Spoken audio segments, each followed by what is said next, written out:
अरे काठी हिलवल सफेद गिर काठी हिलवल करिया हमारी भौजी कहना रतिया सरके नहीं की सड़िया हमरे भौजी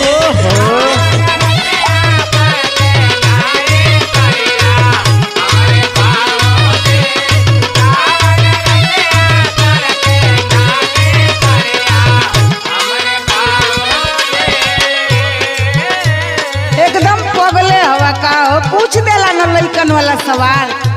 अच्छा अच्छा पहले जवाब तो दा। जवाब दे दे तो जान जाइबा न हमके। जवाब देबू ना भाभी तो तोके ओकरे साथे एकटा इनाम भी दे। पक्का पक्का हो तो सुना कोलगेट हिलौले सफेद गिरे मोबिल डलले